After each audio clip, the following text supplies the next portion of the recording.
মার্কিন পার্লামেন্টের প্রতিনিধি পরিষদের পর এবার সিনেটেও পাশ হলো ট্রাম্পের যুদ্ধ ক্ষমতা কমানোর বিল। মঙ্গলবার 2 ভোটের ব্যবধানে পাশ হয় বিলটি।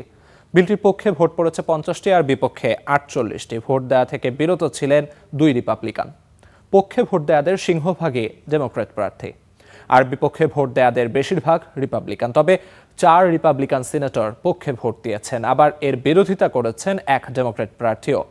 মঙ্গলবারের ভোটের মাধ্যমে প্রথমবারের মতো যুদ্ধ ক্ষমতা সংক্রান্ত কোনো প্রস্তাব কংগ্রেসের উভয় কক্ষে পাশ হলো। তবে প্রেসিডেন্ট ট্রাম্প এতে ভেটো দিলে প্রস্তাবটি বাস্তবে কার্যকর নাও হতে পারে। তাছাড়া ইরানের সাথে এরই মধ্যে যুদ্ধ বন্ধও হয়ে গেছে।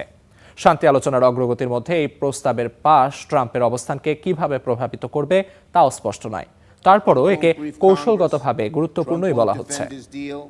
Trump won't end his war, but Democrats will keep forcing this vote, and we're going to keep doing it because only Congress has the power to take this nation.